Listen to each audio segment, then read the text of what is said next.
Hi, I'm David Lee. Welcome to my kitchen and another Culinary Capers. Today I want to do a corn soup for you.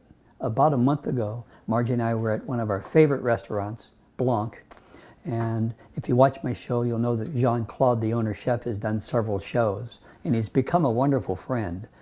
And that night, his soup of the day was corn soup, and it was delicious. And I thought, wow, the flavor is great. And it wasn't busy that night, so I asked Jean-Claude if he'd share the recipe with me. And he kind of sheepishly did. And that's what is wonderful about a lot of chefs is they're more than happy to share with you. So I'm going to share this with you today because it's such a simple, inexpensive way to make a unique way to use corn. There's only 2 ingredients: corn, fresh corn, and water. And let me stop and say just a little bit about water.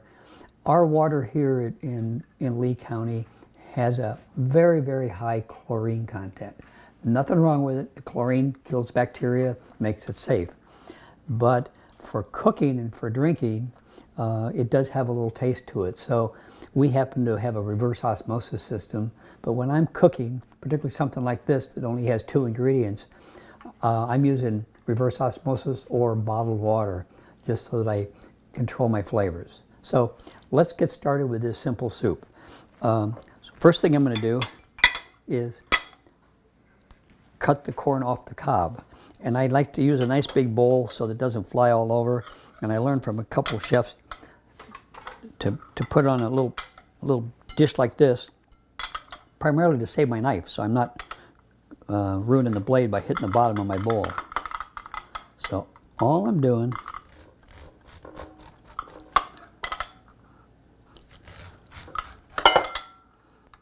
and I've just got 2 ears of corn, but this will make enough soup for 4 to 6 people, depending on how much you want to serve.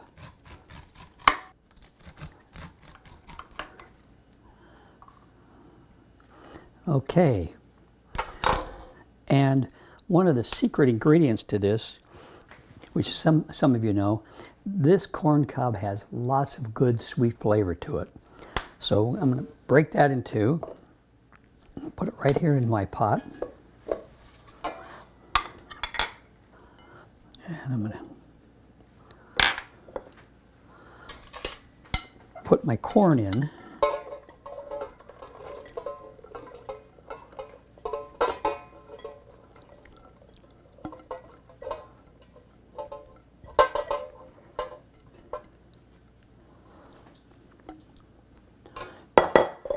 Now, Jean-Claude, when he shared the recipe with me, shared with me that he puts the corn in a cast iron skillet dry, and he heats it up and kind of browns the corn a little bit.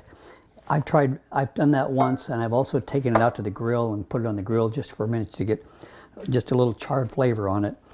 But I've found that I'm just as happy doing this without that extra step. So I now have my corn and my other ingredient. I'm starting off with 4 cups of water. So that's my ingredients. And so now we're going to take it to the stove and we're going to turn it on.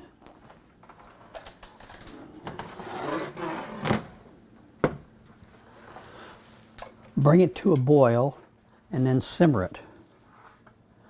So I'm going to simmer it for about an hour, don't have to, and then I'm going to add another 2 cups of water. And through the magic of working with Dan here, I've got one that I've started earlier today, and I've just kept adding water, and I've got it reduced down to, you just have to eyeball it, but it looks like there's about a half a cup of water left. So now we're ready to finish the soup. So I'll take this over.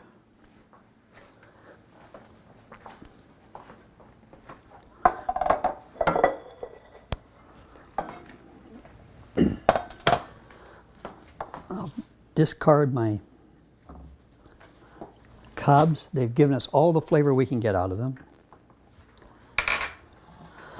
And there we have our corn soup ready to go in the blender.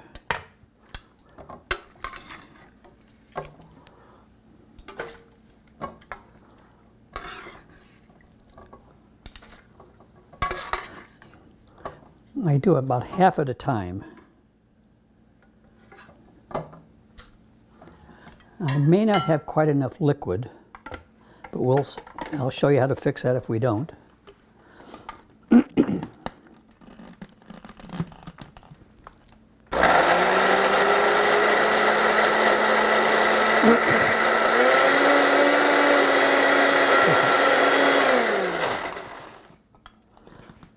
Perfect. Now, I blended it for quite a while because I really want this to be nice and creamy. There's two ways to finish this when you're getting ready to serve. Either serve it this way or add some cream and milk, and adding cream and milk makes it a bisque rather than a soup. But we have found we like it just as well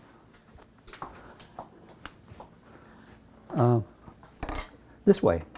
So I end up serving it as a first course in a coffee cup. And I just add a few tablespoons of water just to thin it down a little bit.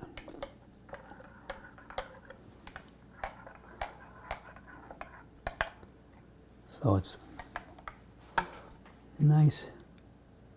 Okay. So that's one way. So another way to serve it would be to turn it into a bisque.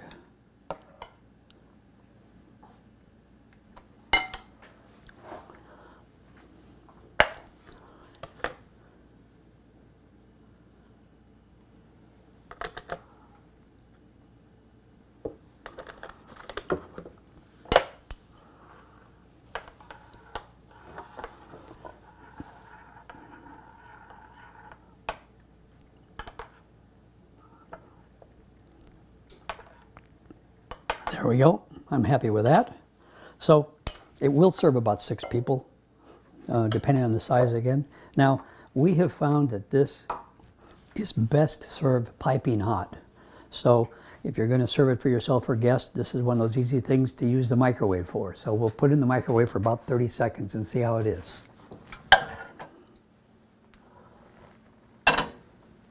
Okay. I'll put them for 35 seconds. Oh, okay, I have my handy dandy thermometer so I can tell how hot it is, and I want it over 100 degrees. It's 150 degrees, so that's nice and warm.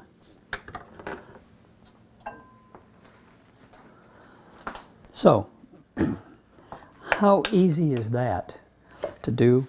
And it tastes great. I wish you could taste it with me, but